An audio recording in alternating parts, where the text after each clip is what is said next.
Shalom warga kerajaan, welcome to Rock Surabaya.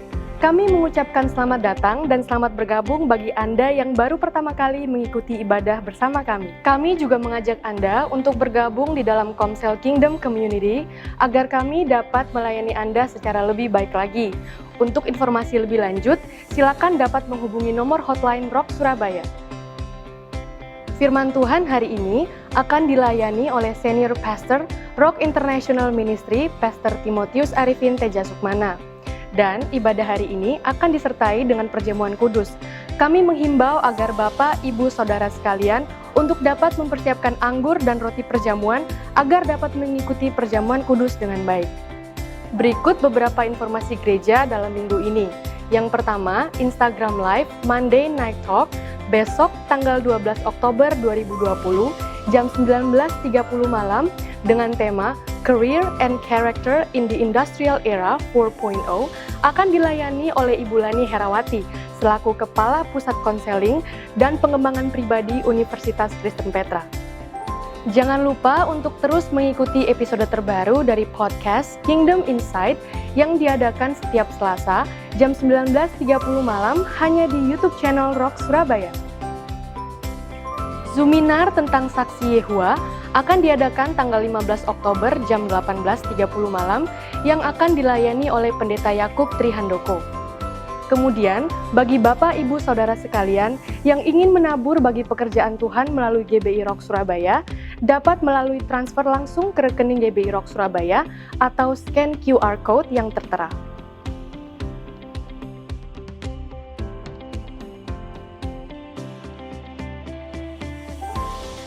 Sebelum kita memulai ibadah online pada hari ini, mari sama-sama kita saksikan video suara gembala berikut.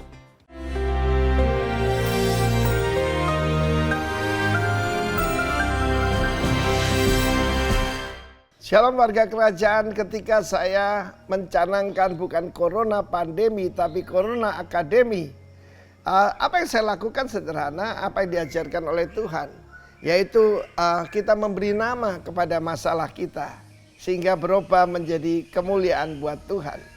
Nah, saya sampaikan minggu yang lalu bagaimana mendahului awakening, revival, outpouring harus dimulai dari apa?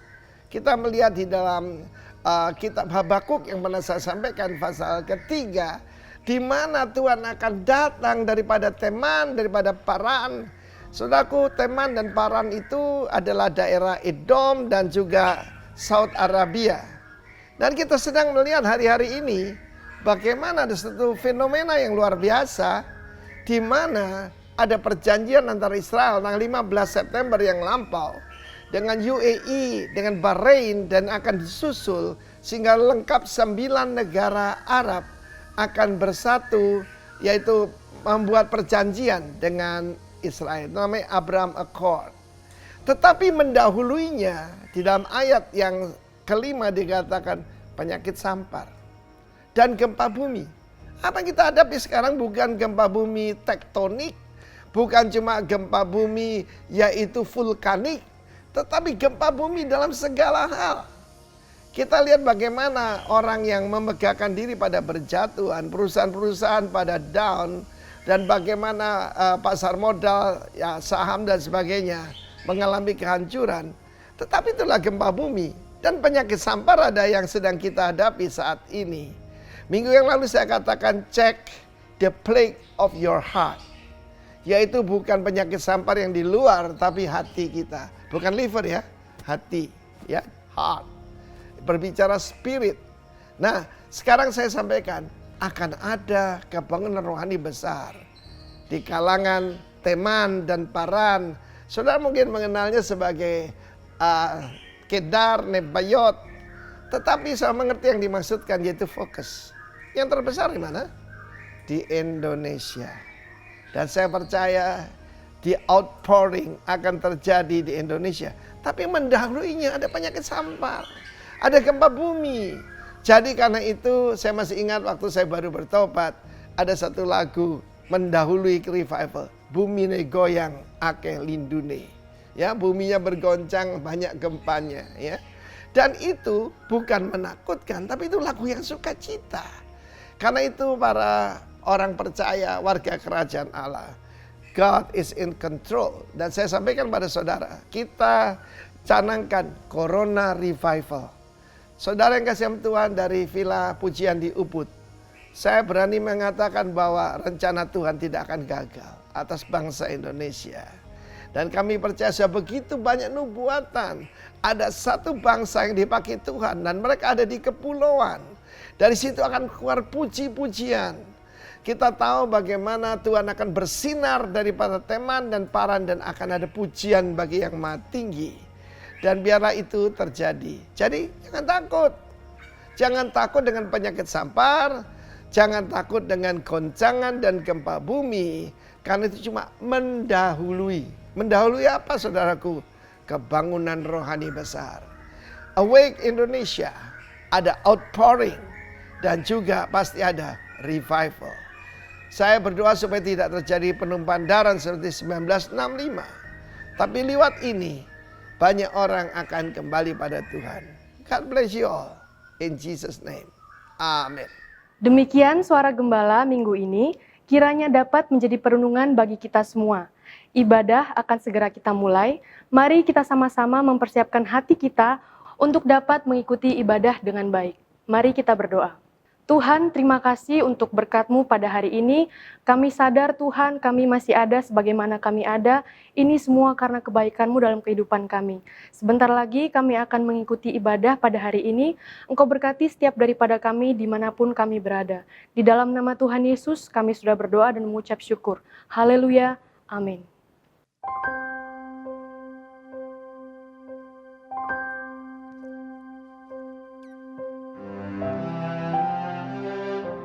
Kami sungguh bersyukur penyertaan-Mu dalam hidup kami, Tuhan. Terima kasih Tuhan Yesus.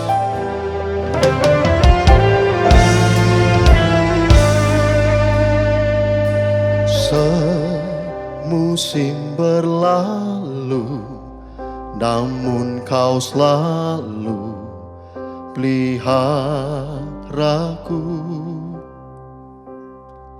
Kasih dan setiamu tak pernah layu di hidupku. Lebih luas dari samudra kebaikan-Mu Bapa takkan habis di hidupku.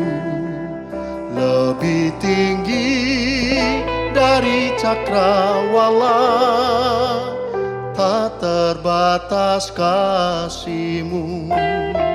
Sungguh ku bersyukur.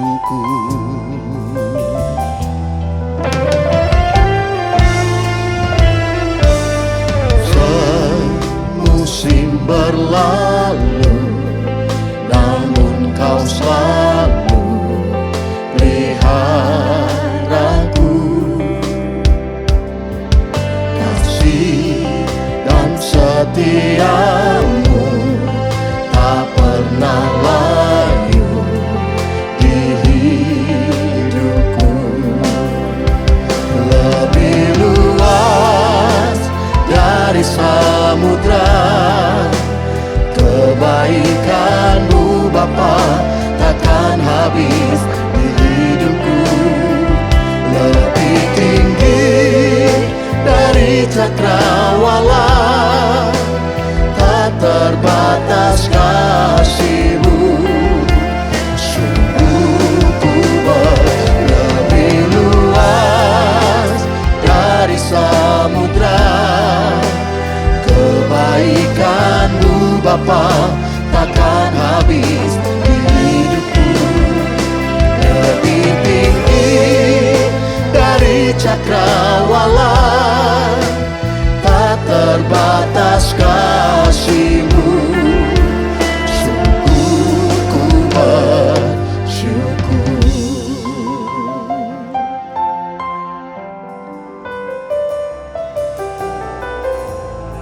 Terima kasih Tuhan Yesus buat segalanya.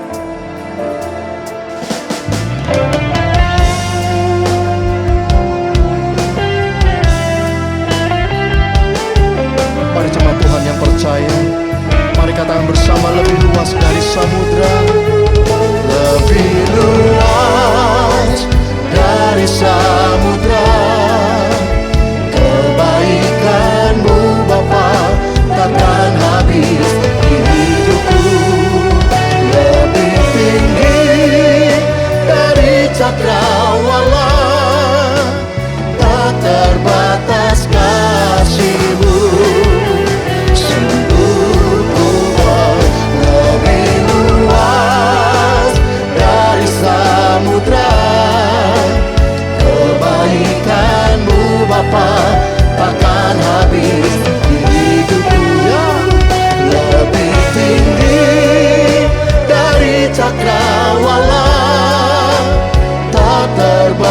terbatas kasih-Mu, sungguh ku bersyukur. Tak terbatas kasih-Mu, sungguh ku bersyukur. Tak terbatas kasih-Mu, sungguh ku bersyukur. Mari sembah Dia, Dia yang layak ditinggikan, Dia yang layak diagungkan. Kami bersyukur. Sungguh kasih-Mu luar biasa.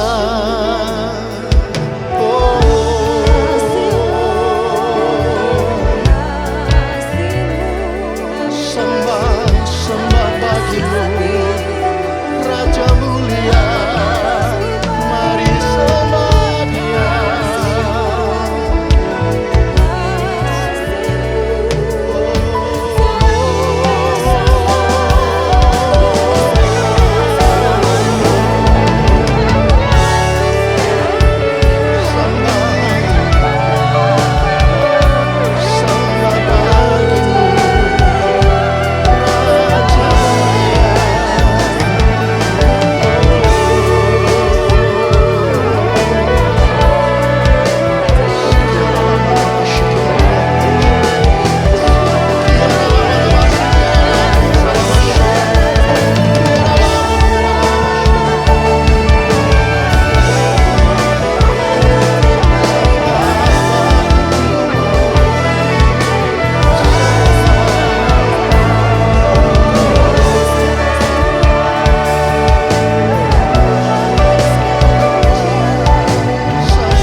Kalau sumber pertolongan kami Tuhan,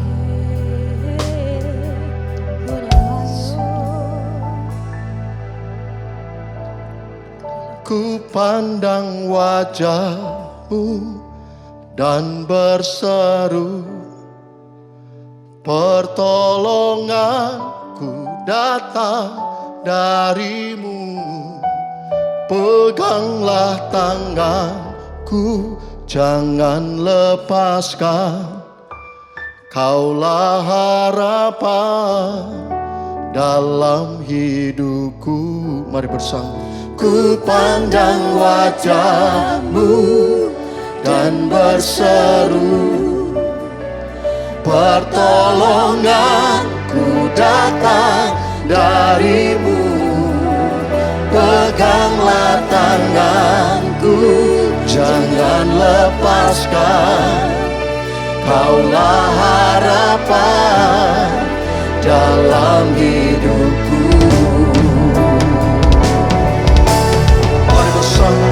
Ku pandang wajah-Mu dan berseru, pertolonganku datang dari-Mu. Peganglah tanganku, jangan lepaskan. Kaulah harapan, kaulah harapan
bersama-sama dan bersuka cita.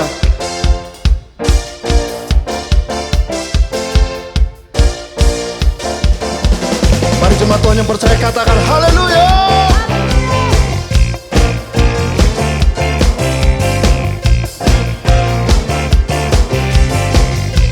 Mari katakan bersama, kau yang hidup di dalamku. Kau yang hidup di dalamku, menjadikanku lebih dari pembenar. Seluruh bumi tinggikan namamu, menyatakan kebesaran dan keagunganmu. Yesus, Tuhanku pembenar, Raja segala raja. Perbuatanmu ajaib dan perkasa. Kaulah Tuhanku yang hebat, kuasa iblis dikalahkan, surga bumi bersorak. Mari tepuk tangan sama-sama, haleluya.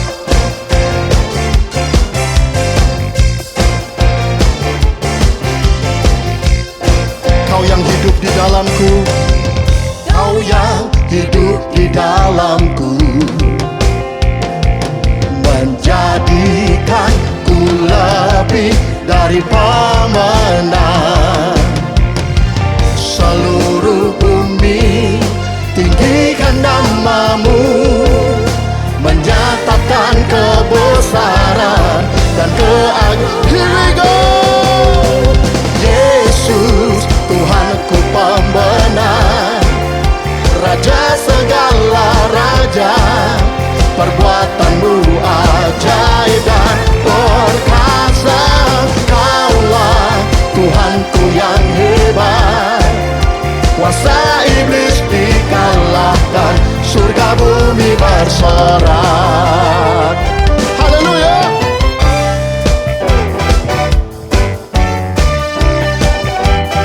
Mari bersuka cita bersama.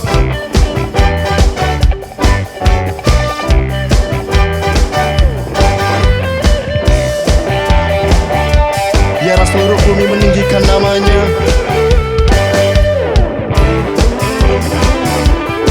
Mari jemaat Tuhan yang percaya, mari katakan seluruh bumi. Seluruh bumi tinggikan namamu, menyatakan kebesaran dan keagunganmu. Come on! Yesus, Tuhanku pembenar, Raja segala raja. Perbuatanmu ajaib dan perkasa.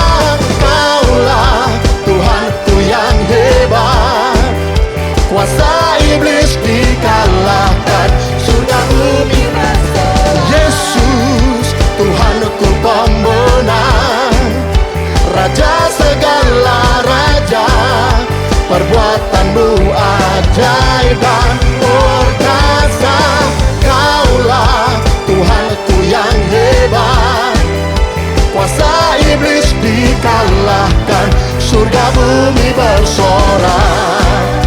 Kuasa iblis dikalahkan, surga bumi bersorak. Haleluya.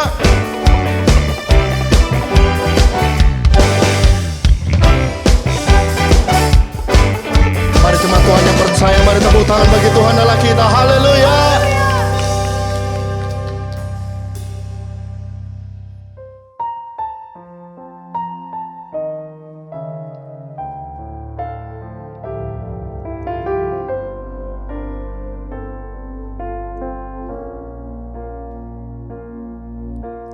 Di dalam segala hal, janjinya tak berubah. Apa yang sudah difirmankan terjadi saat kita percaya. Meskipun 1000 tangan manusia menarik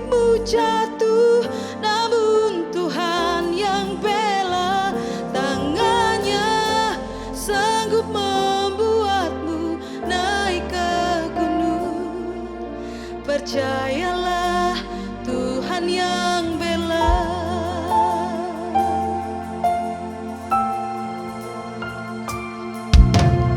Di dalam segala hal janjinya tak berubah. Apa yang sudah difirmankan terjadi saat kita percaya. Meskipun 1000 tangan manusia menarikmu jatuh, namun Tuhan yang bela. Tangannya sanggup membuatmu naik ke gunung. Percayalah Tuhan yang bela. Mari katakan meskipun 1000 tangan manusia menarikmu jatuh, namun Tuhan yang bela. Tangannya sanggup membuatmu naik ke gunung. Percayalah Tuhan yang bela.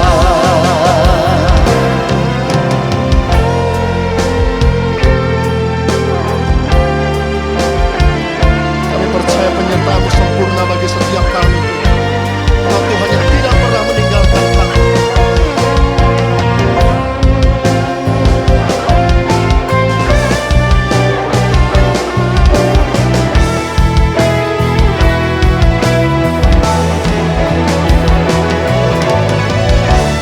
Ada pelangi di setiap badai, Dan ada tawa di setiap air mata. ada berkat di setiap cobaan, Dan jawaban di setiap doa.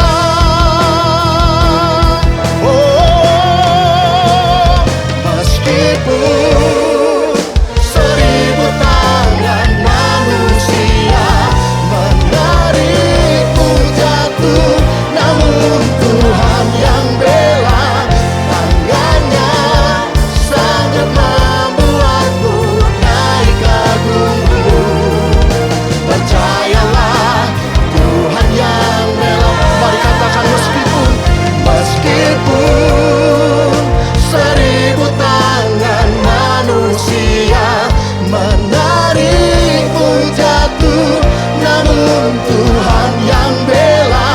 Tangannya sanggup membuatmu naik ke gunung.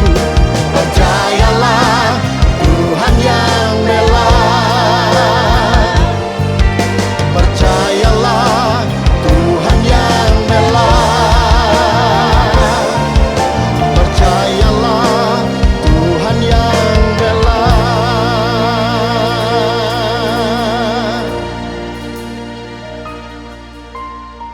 Kami bersyukur Tuhan. Dan kami tahu penyertaan-Mu sempurna bagi setiap kami dalam tiap langkah kami. Perdengarkan suara-Mu lewat firman-Mu. Dan kami percaya Engkau memberkati setiap kami lewat firman-Mu. Terima kasih Tuhan Yesus. Di dalam nama Tuhan Yesus, mari kita semua yang percaya, mari katakan bersama, amin. Saya menyampaikan firman Tuhan berjudul MOG, Man of God. Man of God ini di dalam Alkitab adalah suatu title yang sangat khusus. Tidak untuk semua orang ternyata. Musa disebut Man of God. Dan kita lihat juga Elia, Elisha.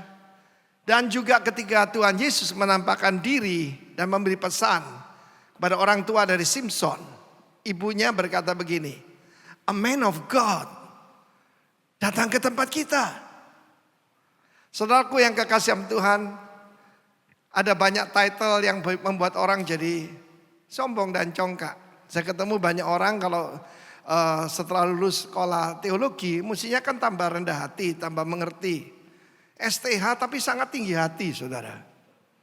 Begitu MTH makin tinggi hati. Setelah S3, DTH, Duile tinggi hatinya. Bahkan saya pernah ketemu seorang profesor, enggak khotbah di sini, ya, tapi dalam satu pertemuan semua sekolah tinggi teologi seluruh Indonesia yang harusnya 430 sekian, yang datang kurang lebih separuh. Dia enggak mengakui Alkitab itu firman Allah. Yaitu OMG saudaraku, oh my God. Bukan man of God. Mari kita lihat 1 Raja-Raja pasal 13. Sedikit latar belakang. Maka pada saat itu kerajaan Israel sudah pecah. Negara selatan, kerajaan yang selatan dipimpin Rehabeam. Putra dari Salomo. Nama ibunya Maakah. Sayang sekali bukan orang Israel, orang Amon. Kita tahu bagaimana Salomo mencintai banyak perempuan asing. Dan itu yang menyebabkan hancurnya dia. Kita melihat bagaimana David, seorang yang berkenan pada Tuhan, kecuali di dalam hal istri Uria, yaitu Batsheba. Lalu kemudian Salomo, sangat kaya dan kerajaannya bukan terbatas kecil seperti ini, tapi dari sungai Nil sampai sungai Efrat. Itu yang dijanjikan Tuhan kepada Israel. Itu gambaran sedikit daripada kerajaan 1000 tahun yang akan dipimpin oleh Tuhan Yesus. Lalu kemudian kan turun ya. Secara keuangan ekonomi hebat luar biasa. Tapi secara rohani bangkrut. Lalu waktu Rehabeam, maka justru kerajaan itu pecah. Lihat namanya kan bagus. Ketika dia lahir, putra dari raja terkaya di dunia namanya A People Has Enlarged. Saudaraku, tema bulan ini movement. Harusnya ada pergerakan dari kakeknya itu harus lebih bagus, lebih hebat seperti Abraham, Ishak, Yakub begitu. Tapi sayang justru terpecah. Yerobeam adalah seorang hamba daripada Salomo dan Tuhan bangkitkan untuk mengkoreksi Salomo. Kalau ada musuh di dalam kehidupan kita, Tuhan ingatkan dan mengkoreksi kita. Saya harapkan lewat corona ini saya beri nama corona correction juga. Siap dikoreksi oleh Tuhan?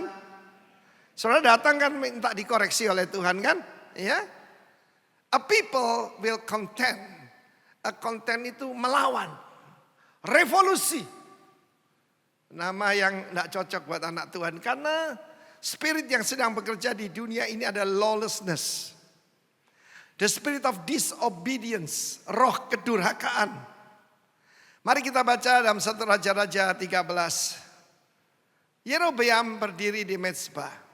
Kerajaan sudah pecah. Dan Yerobeam mendirikan agama baru.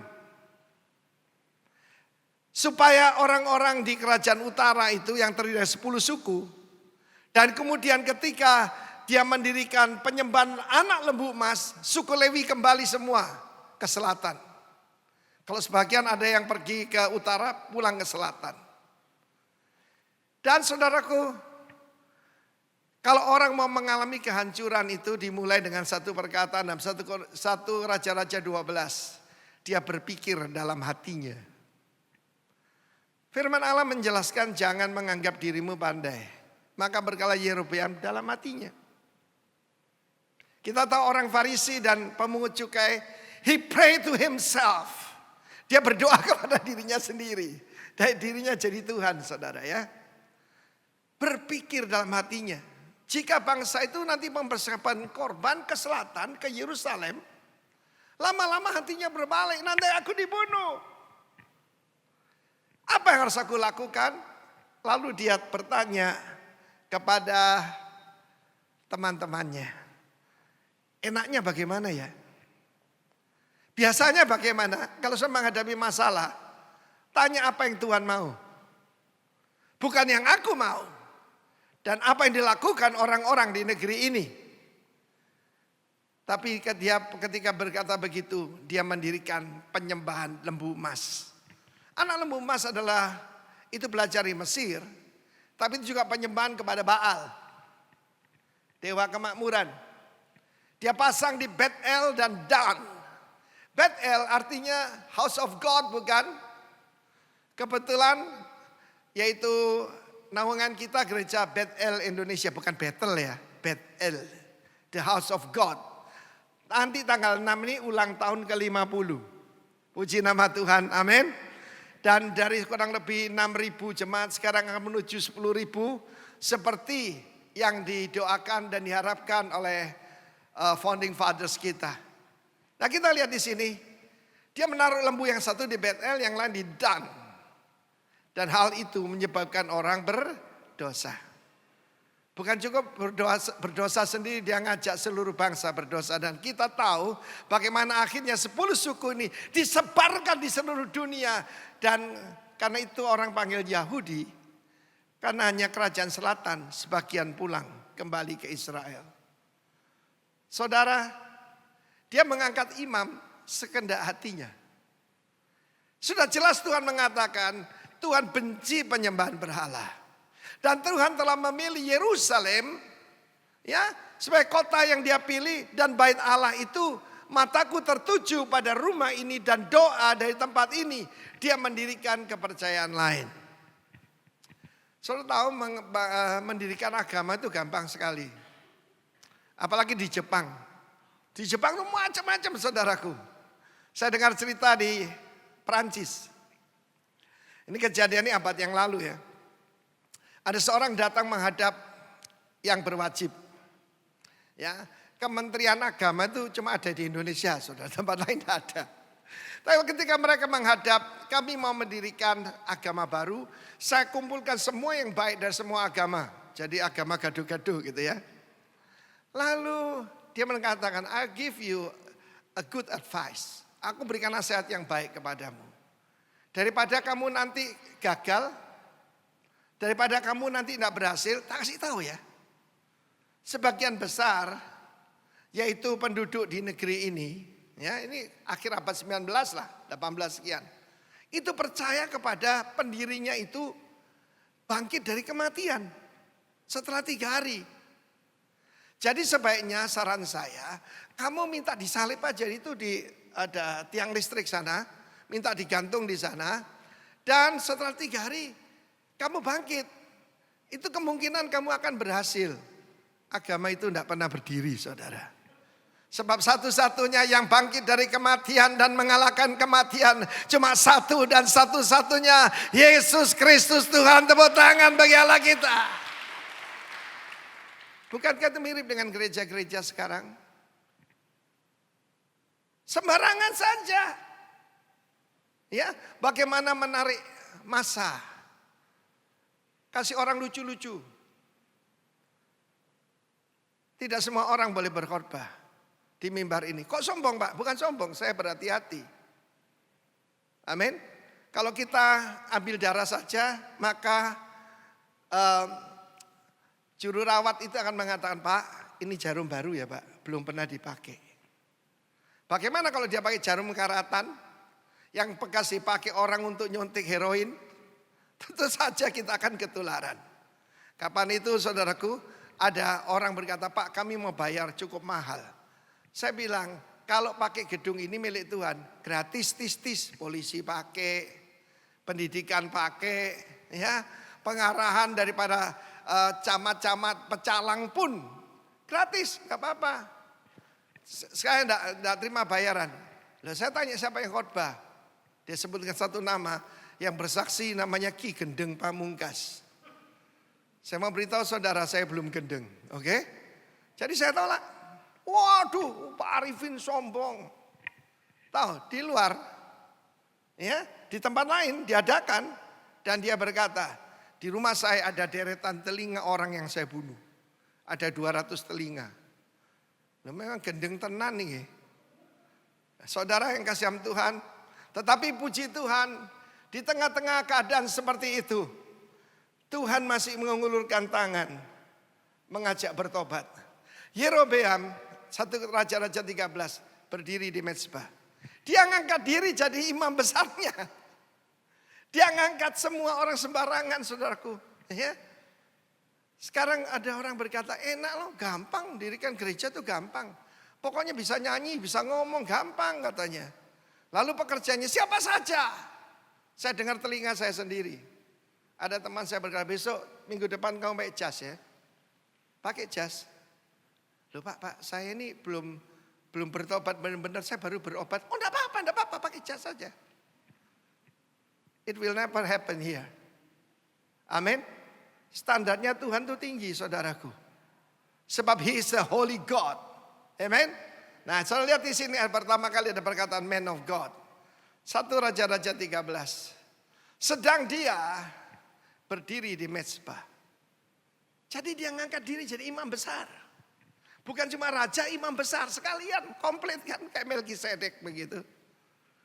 Datangnya seorang hamba Tuhan. Man of God. Ya.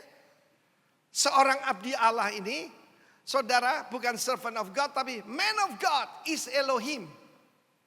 Seperti saya katakan tadi, itu panggilan yang sangat spesial. Hanya untuk beberapa orang hebat. Dalam 2 Raja-Raja Fatsal yang keempat, maka itu sebutan untuk Elisha, the holy man of God. Oh, luar biasa. Bukan MOG tapi HMOG. Holy man of God. Bagaimana orang panggil saudara dan saya? Atas perintah Tuhan, dia berkata pada mezbah. Misalnya ini mezbah ya. Hei mezbah. Saudaraku, anak Tuhan itu adalah makhluk yang ajaib. Kita disuruh berkata pada gunung, berkata kepada langit, berkata kepada kerajaan-kerajaan. Dan di sini dia berkata pada mezbah. Mezbah apa itu? Mezbah penyembahan berhala. Yang kalau menyakiti hati Tuhan tidak ada lebih daripada penyembahan berhala. Sebetulnya Tuhan pernah berjanji lewat Nabi Akhia. Nabi Akhiahu pernah berkata pada Yerobeam, kalau kamu hidupnya menurut firman Tuhan, menurut ketetapan Tuhan, aku akan membangkitkan bagimu keluarga yang teguh setia seperti yang kulakukan kepada David. Tetapi kalau engkau melanggar, kita lihat nanti ngerinya, ngeri benar penyembahan berhala itu saudaraku. Dia mengangkat imam-imam seenak dirinya. Kemarin ada teman saya tidak usah sebut siapa. Ada orang baru datang di jemaatnya, naik mobil Mercedes Sport 2 pintu. Waktu itu tidak banyak yang punya di kota itu saudaraku. Lalu minggu depan pakai jas ya. Tidak taunya orang ini adalah makelar kasino dari Makau. Celaka saudara, bikin malu ya tak? Lalu dia berkata, beginilah firman Tuhan. Seorang man of God hanya mengucapkan firman Allah. Seorang anak dari keluarga David, namanya Yosia, akan lahir pada keluarga Daud. Akan menyembelih di atasmu imam-imam pengorbanan. Yang membakar korban di atasmu juga tulang-tulang manusia dibakar atasmu. Saudara yang kasih, dia memberikan nubuatan yang terjadi 300 tahunan kemudian. Lahirlah seorang anak keturunan daripada David namanya Yosia. Dan benar-benar dia menghancurkan yaitu penyembahan berhala di utara Israel. Dan di atasnya dibakarlah yaitu imam-imam penyembahan berhala dan tulang-tulang mereka dibakar. Ada orang tanya saya, Pak, Bapak kok enggak setuju kremasi? Ya, sebab dalam Alkitab ya ditanam saudaraku. Ya bukan dikubur. Kalau bangkai kucing dikubur. Kalau tubuhnya anak Tuhan, saudaraku, ditanam. Sebab itu benih yang baik. Yang akan tumbuh. Amin. Dibangkitkan oleh Tuhan. Sedapat mungkin. Dan saudara kita lihat di sini. Bagaimana pada saat itu dia memberikan satu tanda. Kita sebagai anak Tuhan, kalau kita ini man of God, tanda-tanda menyertai. Kita tidak membuat tanda-tanda, kita tidak bisa. Pak, bisa enggak menyembuhkan, saya mau latihan dulu menyembuhkan flu. Enggak bisa, kamu enggak bisa. Buktinya nih loh, ya. Kalau bukan Tuhan loh ya. Kalau Tuhan, aduh kanker kecil saudara. Apalagi cuma corona, amin. Sekarang ini kesombongan manusia sedang dihancurkan oleh Tuhan.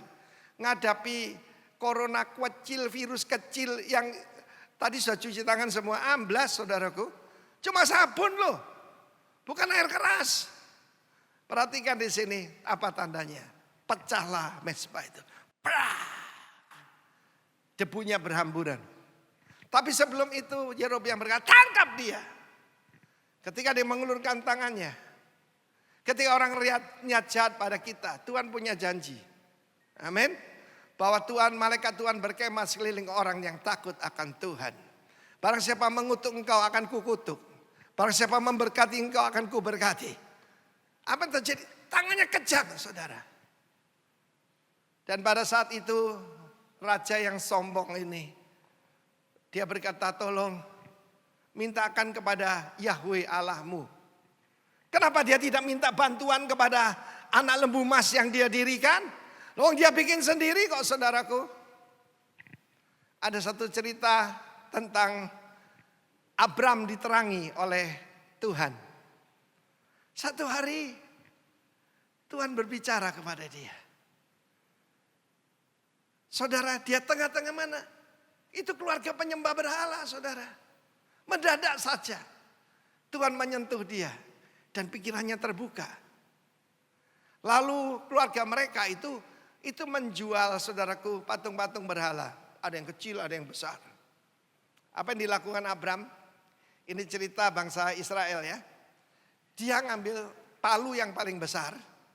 Lalu dia hancurkan semuanya ya. Semuanya dihancurkan. Lalu ditaruh di tangannya patung yang paling gede. Bapaknya datang, ini apa-apaan ini? Siapa yang melakukan ini? Anu Pak, perang sendiri Pak. Ini yang gede ini ngancurkan yang kecil-kecil ini. Papanya bilang gini, papanya bernama Tera. Kamu kan tahu, tidak mungkin. Dia punya kaki tidak bisa jalan, punya mulut tidak bisa ngomong, punya tangan tidak bisa menolong. Dan ini kan umurnya baru 2 hari, kemarin kita baru takut taruh di showroom. Kata Abram, karena itu papa tahulah, saya ketemu dengan Allah yang hidup. Dan kita tahu bagaimana dia mengajak papanya keluar dari Ur Kasdim. Saudara yang kasih, pada waktu itu tanda pertama mezbah itu hancur saudara. Pernah kejadian di sebuah, ini kejadian sekitar akhir tahun abad yang lalu.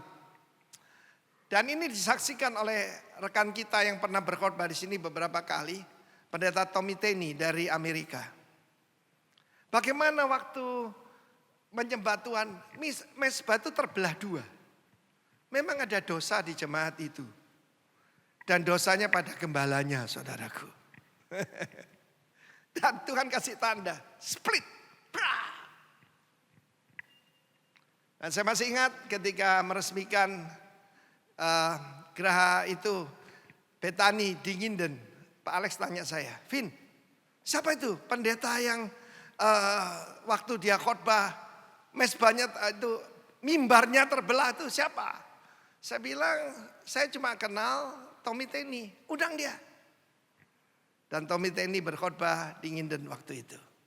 Tetapi saudara yang kasih Tuhan, Tuhan sanggup menghancurkan. Yaitu penyembahan dalam bentuk apapun, semua penyembahan palsu. Amin. Lalu yang kedua, tangannya jadi kejang saudara. Tangannya begini, dan saya ditarik kembali.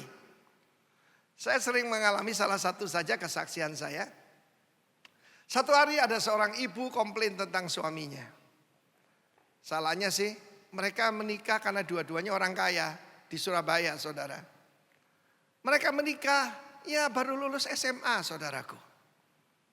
Jadi tanpa persiapan, ya gitu sajalah. Namanya jatuh cinta, tak ya? Ya, tai kucing rasa? Loh, ada yang bilang coklat, pernah makan rupanya. Dan dia cerita, aduh suami saya itu keras Pak Arifin. Dan saya diajak ke rumahnya, saya kaget. Kenapa? Foto suaminya semua di tip X sama dia saudaraku. Kenapa dia keras? Oh iya dia memang latihan tinju. Dia latihan tinju. Ya saya ketemu suaminya, lalu saya ajak kita persekutuan. Ingat, kalau kita panggil nama Tuhan, Roh Kudus hadir. Dan saat itu ketika siapa lagi mau didoakan dia berdiri. Tapi kemudian saudara matanya terbalik, saya dipukul saudaraku. Petinju saudaraku. Ketika dia berikan saya straight begitu ya. Mendadak tangannya kaku dan jadi patung saudara. Saya masih ingat istrinya nangis. Pak Rifin, saya gak suka suami saya tapi jangan sampai mati katanya. Bagaimana ngadepi seperti ini? Tidak ada di sekolah Alkitab, tidak ada di buku manapun. Roh Kudus ngajar saya. It's a spirit. Saya katakan begini, in the name of Jesus, the boxer, out in the name of Jesus. Dia sadar dan dia ikut Tuhan. Saya mau beritahu saudara, orang boleh merencanakan yang jahat buat saudara dan saya. Tuhan sambaliknya buat kebaikan, tepuk tangan bagi Allah kita. Tahun-tahun paling berdarah dalam kehidupan bangsa kita, tahun 65-66. Terutama di Pulau Bali ini. Tapi saudaraku kita juga tahu, lewat itu orang-orang jadi cari Tuhan. Gereja-gereja jadi penuh. Banyak orang datang pada Tuhan minta dibaptis. Sebab pada saat itu tidak ada hukum saudara. Tidak ada hukum pada saat itu. Tetapi saya mau beritahu yang di depan bisa lebih ngeri dari sekarang. Ya, sekarang ini kan bahaya nih saudara ya. Dibangkit-bangkitkan. Apa tujuannya? Kita mau diadu domba. Karena itu jangan manggil satu sama lain waktu dulu pilpres. Kamu kampret, kamu cebong. Oh ya mau loh. Ya, kita ini adalah anak-anak satu bangsa. Amin. Kita tidak menganggap rendah suku yang lain, kelompok yang lain. Musuh kita setan, saudara. Amin. Saudara yang kasih Tuhan pada saat itu, dia memohon. Mintakan belas kasihan dari Tuhanmu. Saya kira malu juga ya Yerobeam berkata begitu. Tapi daripada tangannya kejang begini. Dan hamba Tuhan itu, that man of God, yang masih muda itu. Dia berdoa. Mohonkan pada Tuhanmu, Allahmu. Dan apa yang terjadi? Dia mengalami kesembuhan. Lalu dia berkata, mari ikut bersama aku ke istanaku. Makan minum di sana. Oh, diajak raja makannya pasti enak toh. Ya. Tapi jangan lupa ini penyembah berhala, saudara ya. Dan aku akan memberikan kepadamu hadiah yang besar. Yang memberi ini saudaraku adalah raja. Raja 10 suku di utara. Tapi saya mau beritahu saudara bahwa Yerobeam diberi kesempatan bertobat dan dia tidak bertobat. Bagian akhir dari 1 Raja-Raja 13 menjelaskan. Bagaimana sudah melihat tanda yang ajaib itu. Mezbah itu terbelah. Debunya berhamburan, tangannya jadi kaku dan dia disembuhkan. Orang kalau ngalami lihat mujizat belum tentu bertobat saudaraku. Orang ngalami mujizat belum tentu bertobat. Dengar baik-baik kebenaran ini. Apa yang terjadi? Setelah peristiwa ini pun Yerobeam tidak berbalik dari kelakuan jahat. Tetapi mengangkat pula imam-imam dari kalangan rakyat untuk bukit-bukit pengorbanan. Siapa yang mau saja. Siapa yang mau saja ditapiskan jadi imam untuk bukit pengorbanan. Dan tindakan itu menjadi dosa bagi keluarga Yerobeam sehingga mereka dilenyapkan dan dipunahkan dari muka bumi. Dosa seorang kepala keluarga. Seluruh keluarganya dibinasakan saudaraku. Fatsal 14 ayat pertama berkata anak Yerobeam sakit saudara. Saudara yang kasih Tuhan mungkin ada yang sakit dalam keluarga kita. Tanya Tuhan ini peringatan apa buat saya? Hukuman yang paling terakhir bagi Firaun adalah anak sulungnya meninggal. Putra mahkota. Tapi demikian besar kasih Allah, dia serahkan putra mahkotanya satu-satunya buat saudara dan saya. Terpujilah raja di atas segala raja. Amin. Tepuk tangan buat dia saudaraku. Jadi kita melihat di sini, dia menolak sebab perintah Tuhan dengan jelas berkata, jangan makan atau minum di tempat itu. Dan kembalilah melalui jalan yang lain. Itu yang Tuhan mau dalam hidup kita. Kembali melalui jalan yang lain. Ketika orang-orang Majus, Magoi, datang setelah menyembah Yesus dan bertemu dengan Herodes. Herodes berkata, cari ya kalau ketemu raja yang baru lahir itu, nanti aku datang menyembah dia. Bohong. Kalau orang berkata nanti, atau saya pikir-pikir, biasanya nggak terjadi, saudara. Tetapi mereka pulang melalui jalan yang lain sebab telah diperintahkan Tuhan. Mau hidupmu berubah? Pulang melalui jalan yang lain. Melalui jalan kebenaran, jalan kekudusan. Amin, saudaraku. Kalau kita terus berjalan di jalan yang sama, jalan dosa, berbagailah orang yang tidak berjalan menurut nasihat orang fasik, tidak berdiri di jalan orang berdosa, dan duduk di kumpulan pencemooh. Coba perhatikan dengan siapa kita bergaul. Kita ngopi dengan siapa. Kalau saya mau menjangkau orang, siapa saja. Siapa saja.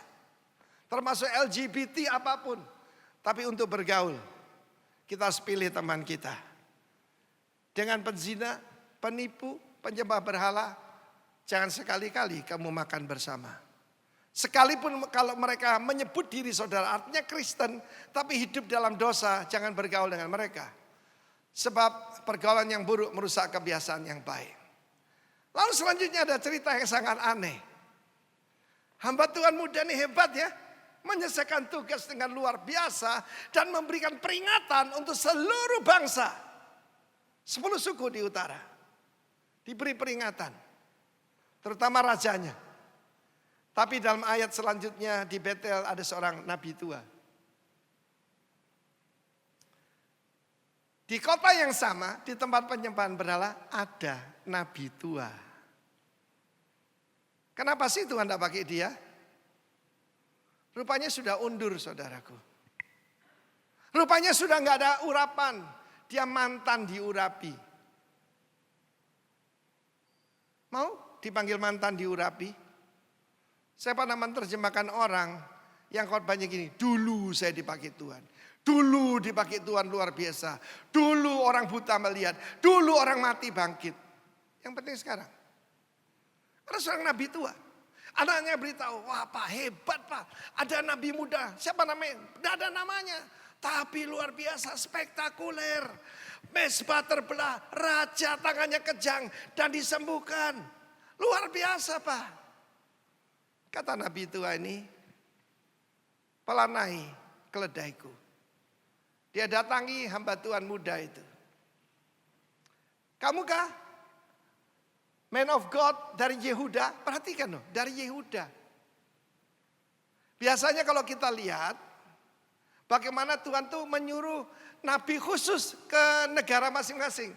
Ada yang khusus untuk Israel di utara, khusus untuk Yehuda di selatan. Tapi ini diutus dari Yehuda. Ya benar aku. Ya. Lalu dia berkata apa? Mari pulang ke rumahku. Beristirahatlah. Kamu kelihatan berantakan banget nih.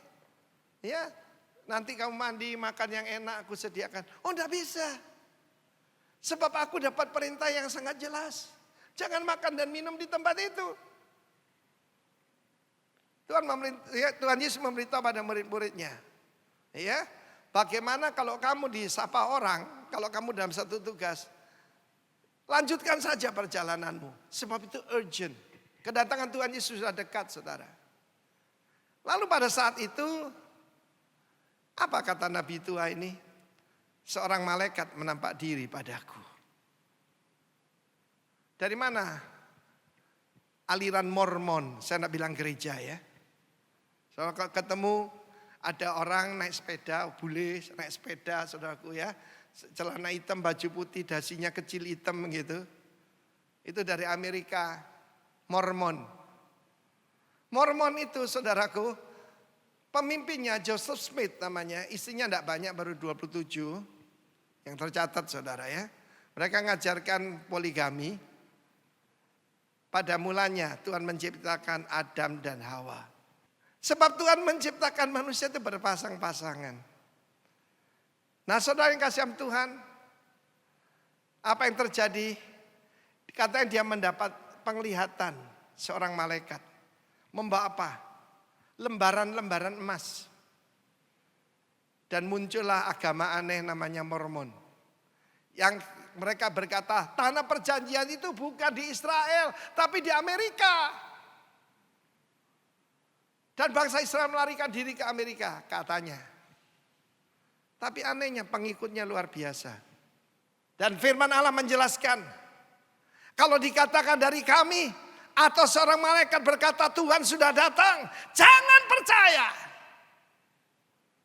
Ada orang ngaku gereja, saudaraku, aliran ini dari China, Mesias sudah datang dalam rupa seorang wanita. Karena dikejar oleh pemerintah China, lari ke New York sekarang. Pengikutnya jutaan, saudaraku.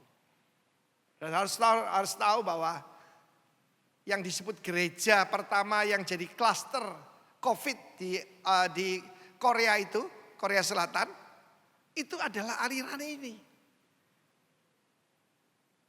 Saudara, kita melihat bagaimana bahaya daripada bad counsel. Oh ya Yerobeam, ya silakan aja. Jangan tanggung-tanggung. Anak lembu emas jangan di sini. Tidak juga. Kenapa hidup kita kacau? Kita dengarkan nasihat yang buruk, saudaraku. Demikian juga pecahnya kerajaan ini gara-gara bad counsel. Rehabeam didatangi Yerobeam dengan perwakilan tua-tua Israel. Bapakmu itu memberikan pajak yang terlalu tinggi buat kami. Kurangi dong pajaknya. Sebentar ya, waktu 3 hari aku akan kasih jawaban. Lumayan dia tidak jawab langsung, saudara ya. Lalu dia tanya kepada penasihat bapaknya. Bapaknya kan hebat, berhikmat. Ini penasihat bapaknya kan super ya. Dan mereka memberikan saran yang sesuai dengan Amsal. Ya, lidah lembut lebih meyakinkan, ya kan? Jawablah dengan baik kepada rakyat itu. Kalau engkau jadi abdi bagi mereka, jadi hamba bagi mereka, dan kau mengabdikan diri pada mereka, mereka jadi hambamu seumur hidupmu. Wah, dia pikir nggak kurang keren nih. Saya ini anaknya raja terkaya di dunia, masa jadi pelayan? Satu hari di STT kita saya menyebarkan kertas dan saya bilang keluarkan pena kalian. Kalau saudara dengar yaitu tentang leadership, kepemimpinan. Gambarkan di situ, bukan tulisan ya, gambar. Ada yang gambar saudaraku pedang. Jadi dia percaya harus dengan kekerasan saudaraku. Ya, ada yang gambar mahkota. Ada yang gambarkan saudaraku macam-macam. Tidak ada satu pun yang gambarkan ember dengan lap. Itulah kepemimpinan daripada Yesus Kristus. Aku yang adalah Tuhan. Aku datang sebagai hamba. Tidak untuk dilayani. Tapi untuk melayani. Dan memberikan nyawaku bagi tebusan banyak orang. Dia datang pada teman-temannya yang masih muda. Jadi gengnya dia punya geng sendiri.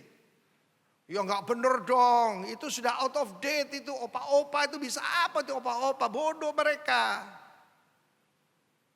Barang siapa tidak menghormati orang tua. Engkau tidak akan diberkati. Kamu harus lebih keras buat mereka. Katakan begini.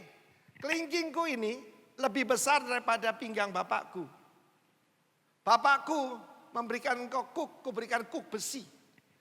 Bapakku mencambuk engkau dengan cambuk. Aku cambuk engkau dengan kalajengking. Kalajengking itu adalah cambuk berduri. Dan kerajaan itu pecah. Apa yang menyebabkan kehancuran? Pride, kesombongan. Apa yang menyebabkan yaitu Yerobeam error? Fear, ketakutan. Jangan ambil keputusan karena ketakutan atau karena kesombongan. Jangan. Kita belajar pada cerita ini. Dan juga jangan percaya dengan semua orang nyebut dirinya hamba Tuhan.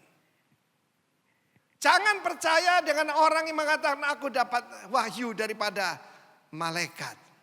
Malaikat berkata, kamu harus rumahku. Dengar saudara, takut akan manusia mendatangkan apa?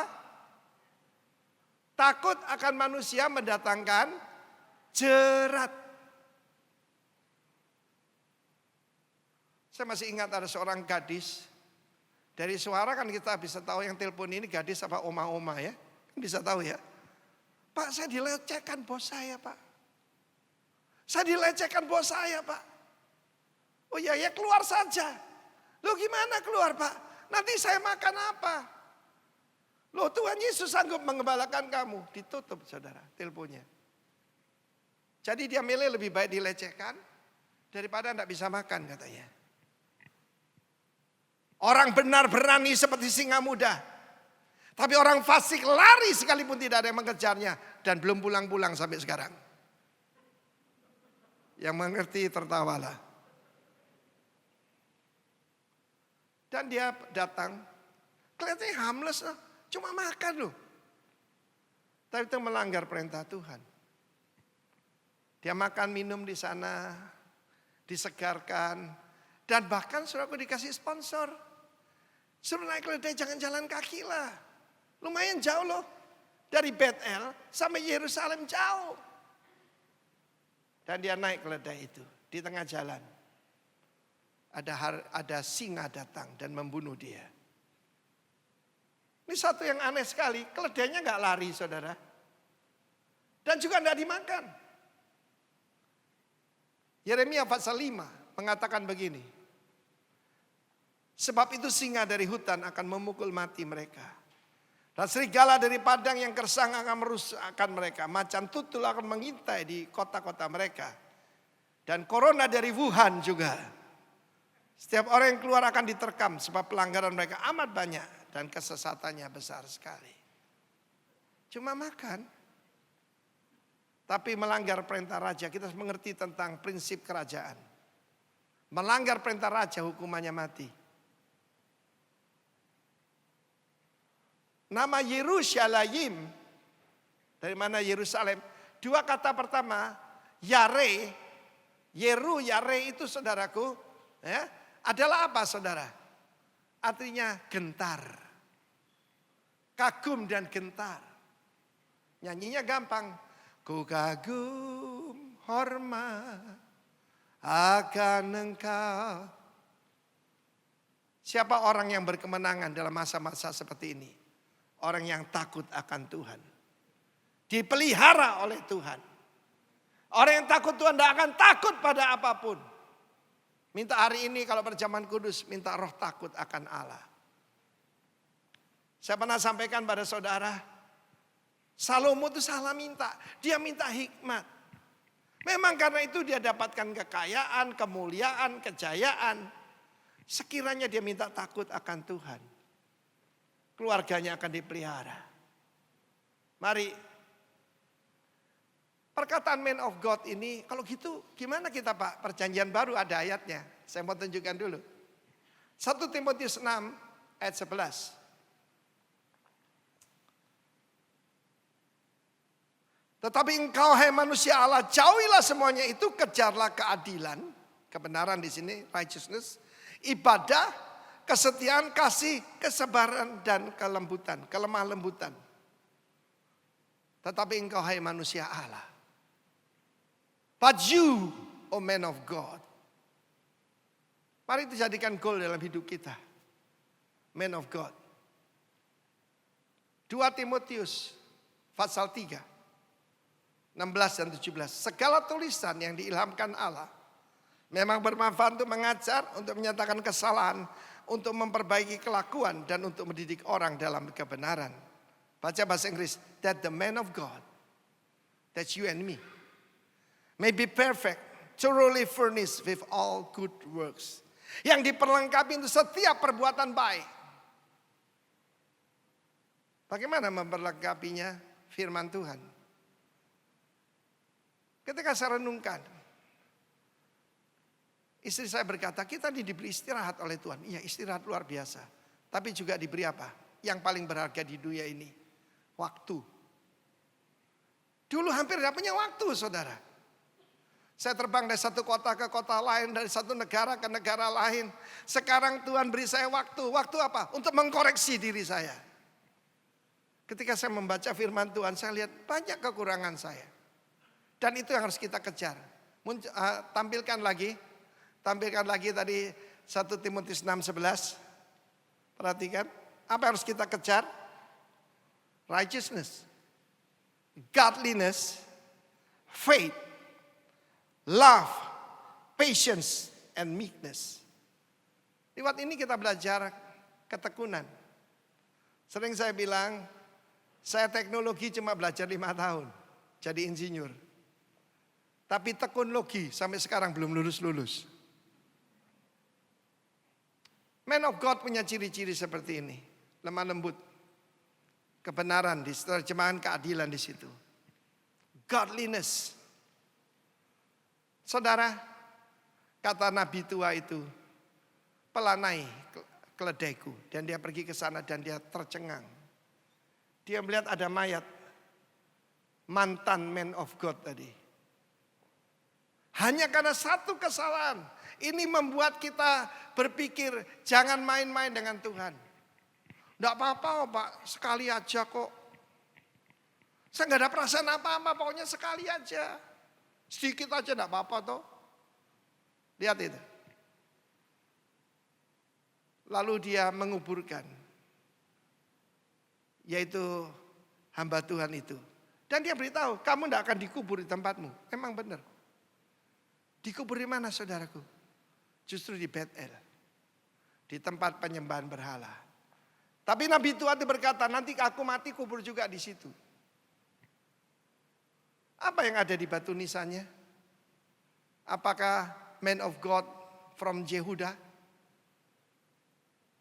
Mungkin ada tulisan di situ, hampir jadi nabi, hampir. Mantan tuh enggak enak loh saudara. Saya masih ingat satu hari saya mendampingi Pak Rudi Hartono bersaksi di Jember.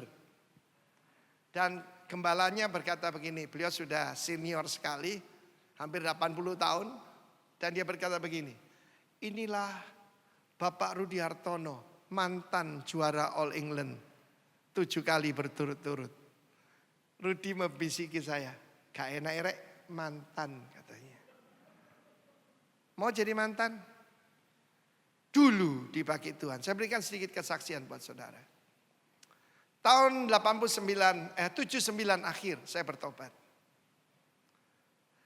Januari tahun 80 saya dibaptis lalu dipenuhi Roh Kudus, dilepaskan dari kuasa-kuasa gelap. Dan saya mulai melayani Tuhan, di rumah saya ada persekutuan. Setiap Jumat itu selalu penuh dengan mujizat. Yang datang itu asalnya 2 orang, istri saya dan ibu mertua saya. Lalu ada orang kerasukan setan, gila, sembuh saudaraku. Dia ngajak teman-temannya 2 jadi 20, 20 jadi 200. Rumah saya gak karu-karuan kalau saya Jumat itu saudara ya. Mobil dari ujung sampai ujung. Lalu saya berkenalan dengan seorang hamba Tuhan. Yang dulu dipakai luar biasa di Surabaya. Saya tidak akan sebut nama beliau, karena sekarang beliau juga sudah bersama Tuhan Yesus. Dan timbul yaitu namanya chemistry di antara kita. Saya ini haus firman Tuhan dan beliau melatih saya untuk menjadi penterjemah. Bahasa Inggrisnya saudaraku, waduh flawless. Kalau saya berbahasa Inggris ya ketahuan lah saya orang Indo lah. Tapi dia selama di Amerika. Wajahnya tuh ganteng, rambutnya perak saudara. Dan dia kalau berkhotbah itu ya pokoknya luar biasa lah. Tapi kalau dia khotbah itu mesti cerita dulu. Dulu orang kusta saya pegang sembuh. Dulu ada orang mati yang saya bangkitkan. Dulu. Tapi nggak ada tanda apapun. Nggak ada gerakan apapun. No movement at all. Lalu dia bilang kepada saya gini, Arifin, kamulah orang yang saya cari-cari. You mesti meneruskan pelayanan Om. Om akan kembali ke Amerika. Dan jemaat ini kamu yang pimpin. Loh saya ini masih hijau saudara. Baru ikut Tuhan 2 tahun. Cuma bisa nyanyi. Kita ini dulu pengamennya Tuhan. Saya main gitar, dia main tamborin. Tapi aneh juga dengan pelayanan sederhana banyak orang sembuh saudara. Dia bilang jual rumahmu. Lalu take over jemaat ini. Serahkan sebagai persembahan. Kamu boleh tinggal di rumah yang Om dulu tinggal. Dan pimpin jemaat ini. Saudara, untung saya baca ayat ini. Saya bilang, baik Om, saya akan berdoa. Saya mendengarkan ayah mertua saya. Papa saya waktu itu belum bertobat, tapi papa mertua saya sudah. Dia bilang rasanya kok ada yang kurang pas katanya. Mari kita berpuasa. Orang berpuasa itu apa saudara? Mendengarkan suara Tuhan. Dan jawabannya adalah no. Saya datang, Om, minta maaf. Saya merasa diri saya belum layak. Oh, tidak apa-apa. Om percaya you akan dipakai Tuhan. Apa yang terjadi saudara? Untung saya tidak jual rumah saya. Lalu pindah ke sana. Kenapa? Gedung gereja itu dijual saudaraku. Uangnya dia bawa ke Amerika. Lah kalau si tolol ini duduk di sana. Saya yang dimaki-maki orang. Karena itu jangan bergantung pada pengertianmu sendiri. Percayalah pada Tuhan dengan segenap hatimu. Dan jangan dengan pengertianmu sendiri. Dan itulah menyembuhkan engkau dan tulang-tulangmu.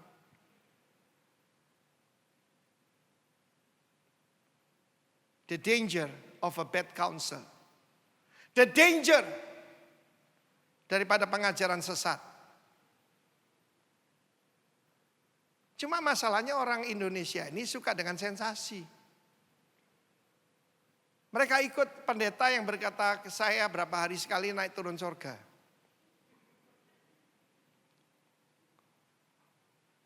Untuk ada teman saya itu Tangkas, saudaraku. Tangkas berbicara.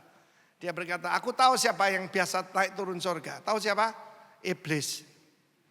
Ayub pasal 1 naik turun surga. Tapi orang mengikut orang-orang semacam itu. Pak Arifin terlalu tradisional, kurang spektakuler. Ya terserah, saya tidak mengejar tanda. Tanda mengikuti orang percaya. Tepuk tangan bagi Allah kita. Saya cuma lengkapi dengan ngerinya penyembahan berhala. Ketika anak Yerobeam sakit, dia utus istrinya menyamar. Pergi kepada Ahia. Ahiahu itu artinya the brother of Jehovah. Nama bagus ya. Brother juga berarti pendukung atau worshipper of Yahweh. Tuhan Yesus menjadi anak sulung. Bukan anak satu-satunya lagi dalam perjanjian baru. Kita ini adik-adiknya saudara. Ahia sudah tua dan dia buta. Tapi dia tahu dari derap langkah itu. Kamu istri Yerobeam. Sampaikan kepada dia. Engkau telah menyakiti hatiku. Engkau melemparkan aku ke belakang. Ya. Aku memberikan janji kepadamu tetapi engkau melanggar semuanya. Nanti tidak ada satupun laki-laki yang bisa kencing menghadap dinding yang tidak kubunuh. Dan ini tandanya. Ya, akan disergap oleh anjing mayatnya. Dan juga yang di luar kota dimakan oleh burung. Anakmu ini satu-satunya yang akan dikubur benar-benar. Hari ini saya ketemu dengan banyak keluarga yang sedih karena protokol COVID. Bahkan tidak bisa lihat, tidak tahu dikubur di mana. Tapi saudaraku, Tuhan berkata, nanti keturunanmu akan kusapu bersih. Seperti orang menyapu kotoran manusia. Seperti pinggan yang dibalik, dibersihkan, dihabiskan sama sekali. Waktu saya membaca ini ngeri banget saudara. Mengerikan sekali. Mengerikan bila jatuh pada tangan Allah yang hidup. Ada apa, yaitu berhala zaman sekarang ada. Namanya Mammon. Dan saya berdoa lewat Corona Academy, Corona Correction ini. Kita dibersihkan daripada berhala-berhala kita. Sehingga tidak ada yang kita kagumi kecuali Sang Raja. Amin. Nanti dibaca di rumah. Dan kau akan belajar bodohnya percaya kepada perkataan orang. Kenapa tertipu? Karena kita percaya pada penipu itu. Dan penipu itu harus kelihatan tidak seperti penipu. Dan orang bisa dikhianati oleh orang yang dekat, dan orang jauh tidak bisa. Dalam hidup saya, ya pernahlah dikhianati, ditipu. Tapi itu koreksi buat hidup saya. Dan saya berdoa. Kalau saya dipanggil Tuhan sebelum Tuhan Yesus datang. Saya harapkan Tuhan Yesus segera datang. Dan kita semua diangkat. Are you ready for the rapture? Amin. Yang ready coba angkat tangan. Benar? Sudah periksa dari virus-virus di hati kita? Kalau ada batu nisan, saya rindu. Ditulis di sana, MOG. Man of God from Bali. Saya tidak perlu dikenal sebagai apa-apa. Saya cuma rindu itu saja. Hamba Tuhan yang berkenan kepada Tuhan. Amin. Tuhan memberkati kita. Tuhan, ku mau menyenangkan-Mu. Naikkan supaya doa. Tuhan, ku mau menyenangkan-Mu.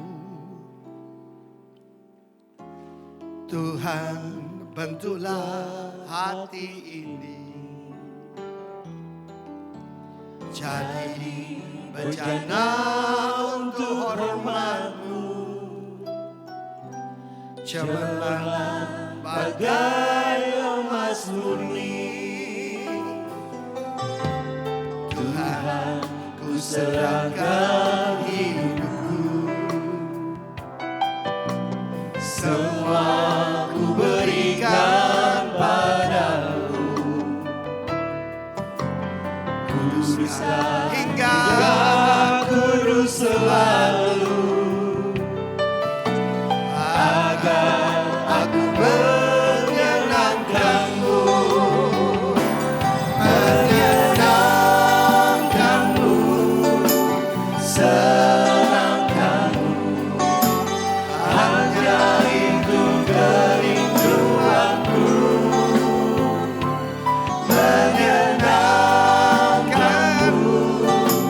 Senangkan hatimu. Hanya itu kerinduanku. Bahkan penghinaan pun bisa kita pakai sebagai koreksi. Kapan itu mobil saya yang lama dijual, tapi masih ada simbolnya rock di situ ya. Lalu teman kita yang yaitu mengambil mobil ini ketemu dengan seseorang. Ini ya, mobilnya Pak Arifin kan? Hamba Tuhan apa Arifin itu?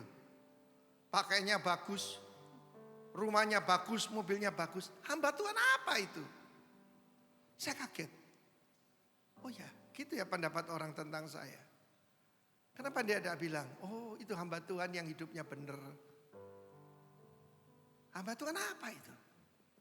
Saya tidak tersinggung. Saya pakai itu untuk koreksi bagi diri saya. Apa yang orang lihat dari saudara dan saya? Saya rindu.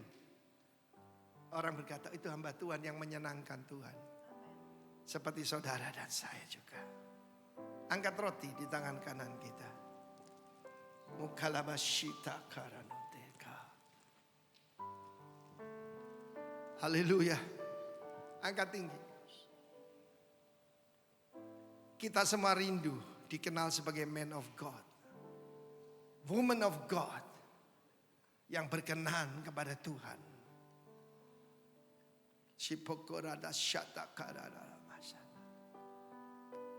Dengan pertolongan Tuhan.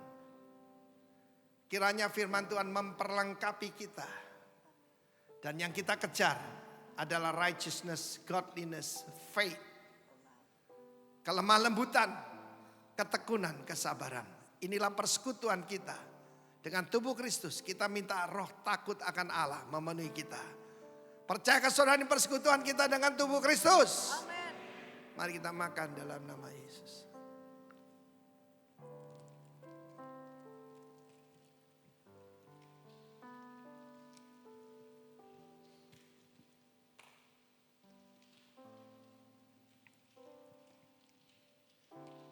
Yang kedua apa kita mau minta? Hati yang rela, ketaatan. Mau? Sebab ketaatan mendatangkan berkat, saudara. Angkat tinggi. Supaya kita tidak mati konyol seperti the man of God from Yuda. Angkat tinggi. Dan ingat korban Kristus. Kristus berkata, setelah makan dia ambil cawan berisi anggur sambil katanya, inilah perjanjian baru dalam darahku. Percayakah saudara akan hal ini? Kita minta hati yang rela, minta ketaatan dari Tuhan. Please Lord. Haleluya. Mari kita minum bersama dalam nama Yesus.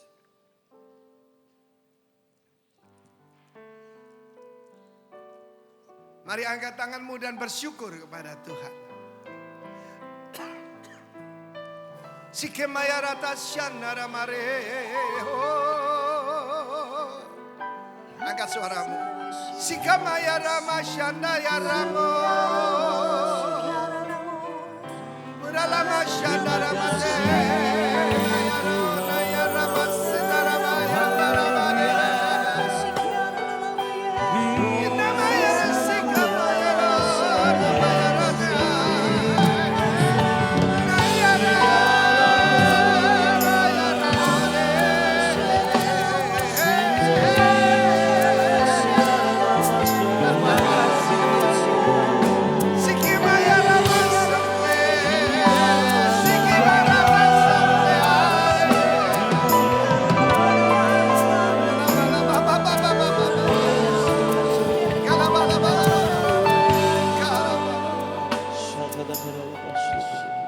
Terima kasih Tuhan, berikan pada kami the fear of the Lord.